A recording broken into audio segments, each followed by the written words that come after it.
Hello students, अब हम करेंगे चेंज इन सप्लाई। जैसे हमने चेंज इन डिमांड किया था, like this change in supply. Change in supply भी क्या होती है? टू टाइप्स की होती है। एक होती है movement, second one is shifting. Movement कब होती है? जब प्रोडक्ट के प्राइसेस चेंज होते हैं तब क्या होती है? मूवमेंट होती है। जब other factors remaining constant, product की प्राइस चेंज होगी तो क्या होगी? मूवमेंट होगी। जी दो तरह से हो सकती है। एक होती है एक्सटेंशन ऑफ सप्लाई, दूसरी होती है कॉन्ट्रैक्शन ऑफ सप्लाई। एक्सटेंशन कब होगी? जब प्रोडक्ट के प्राइसेस इंक्रीज कर जाते हैं, सप्लाई क्या हो जाएगी? इंक्रीज हो जाएगी। सेकंड है कॉन्ट्रैक्शन ऑफ सप्लाई, जब सप्लाई कॉन्ट्रैक्ट कर जाती है। ये कब होती है? जब प्रोडक्ट की प्राइसेस डिक्रीज कर जाती हैं तो सप्लाई भी डिक्रीज कर जाती है। देन उसके बाद है शिफ्टिंग। शिफ्टिंग में क्या होता है कि प्रोडक्ट के प्राइसेस चेंज नहीं हुई, अदर फैक्टर्स चेंज हो गए। जो हमने अदर डिटर्मिनेंट्स किए थे वो चेंज आ गया। जैसे price of related goods, number of the firms, goal of the firm, government policy, इन चीजों में चेंज आ गया तो प्रोडक्ट की सप्लाई क्या होगी? या इंक्रीज करेगी या डिक्रीज होगी। इंक्रीज कब होगी? जब अदर फैक्टर्स में फेवरेबल चेंज होगा। एंड डिक्रीज कब होगी? जब अदर फैक्टर्स में अनफेवरेबल चेंज होगा तब क्या होगी? सप्लाई डिक्रीज कर जाएगी। अब हम करेंगे movement of a supply. Supply की मूवमेंट जो दो तरह की होती है, एक्सटेंशन एंड कॉन्ट्रैक्शन।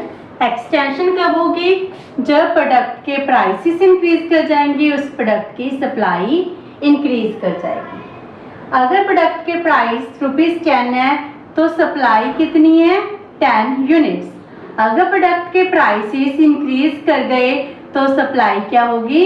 इंक्रीज कर गई।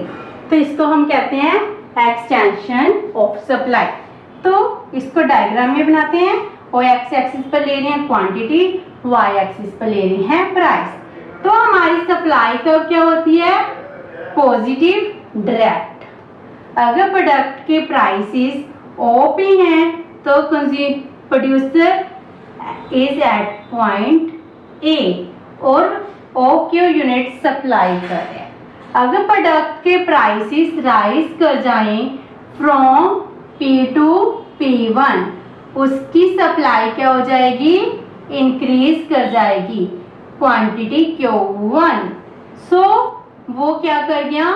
सेम सप्लाई कर्व पर मूव कर गया from point A two point B। इसी को हम कहते हैं एक्सटेंशन ऑफ सप्लाई। जब किसी प्रोडक्ट के प्राइसेस इंक्रीज होते हैं तो सप्लाई भी इंक्रीज हो जाती है। एंड इसके ऑपोजिट क्या है? Contraction of supply. जब किसी प्रोडक्ट के प्राइसेस कम होते हैं तो सप्लाई भी क्या हो जाती है? रिड्यूस हो जाती है।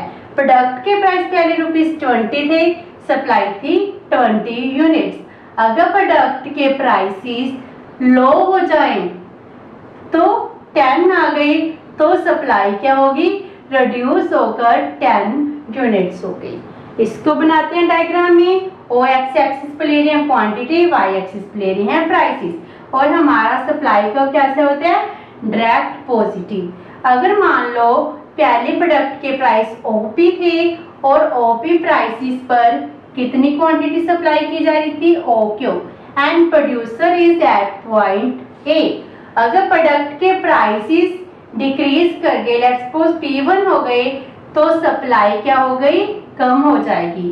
प्रोड्यूसर कहां पर पहुंच गया? At point P and quantity supplied is OQ1।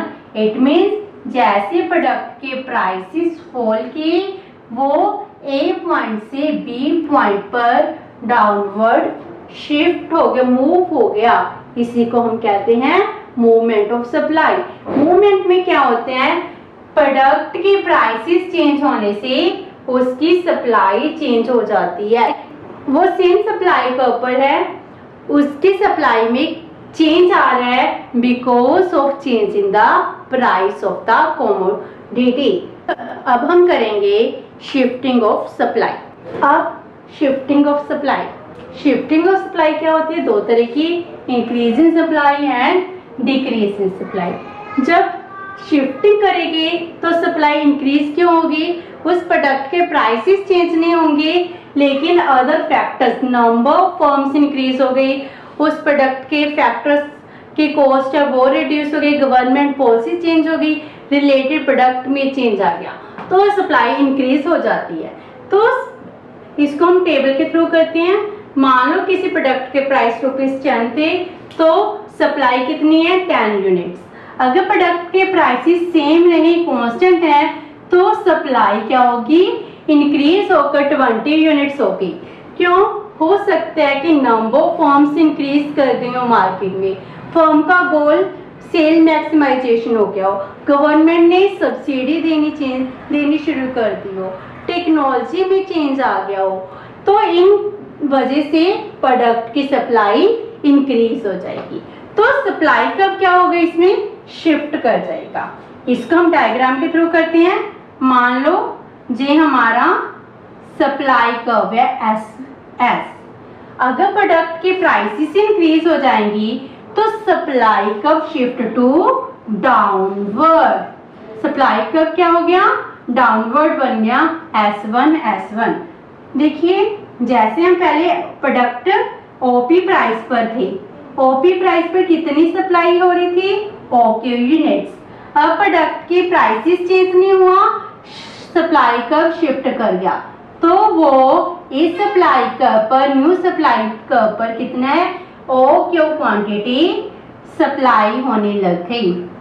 तो पहले हम एक पॉइंट पर थे, अब शिफ्ट कर गए फ्रॉम S टू S1।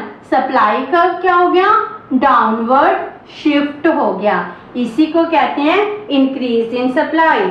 जब अदर फैक्टर्स में चेंज आता है तो सप्लाई इंक्रीज कर जाती है, इसी को कहते हैं शिफ्टिंग और इंक्रीज इन सप्लाई। प्रोडक्ट के प्राइसेस कांस्टेंट है, सप्लाई हमारी चेंज हो गई, इंक्रीज हो गई। And then decrease in supply क्या होगा?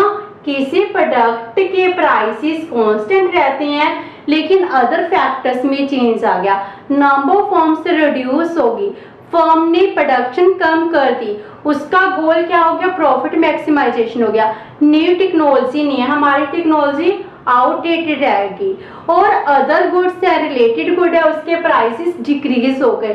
तो इन फैक्टर की वजह से हमारे प्रोडक्ट की सप्लाई रिड्यूस हो जाती है।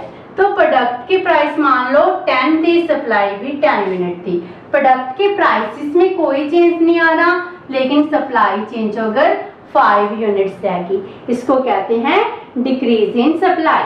इसको डायग्राम के थ्रू करते हैं। एक्स एक्सिस पर ले रहे हैं क्वांटिटी एंड वाई एक्सिस पर price. Let's suppose this is our initial supply curve S. अगर प्रोडक्ट की सप्लाई डिक्रीज होगी तो supply curve shift to upward. Supply curve upward क्या हो जाएगा? शिफ्ट कर जाएगा। S1 एट पॉइंट P पहले प्रोडक्ट की सप्लाई कितनी थी? A पॉइंट पर था, तो सप्लाई कितनी थी? OQA। प्रोडक्ट की सप्लाई कर्व शिफ्ट हो गया टू अपवर्ड। प्राइस में चेंज नहीं आया, लेकिन किस में चेंज आ गया? सप्लाई में चेंज आ गया। उसकी सप्लाई क्या होगी? अब रिड्यूस हो गई, कम हो गई। इसी को कहते हैं शिफ्टिंग, जब प्रोडक्ट की सप्लाई डिक्रीज कर जाती है। तो विद दिस हमारा जी टॉपिक कंप्लीट होता है, theory of supply. Thank you so much, have a nice day.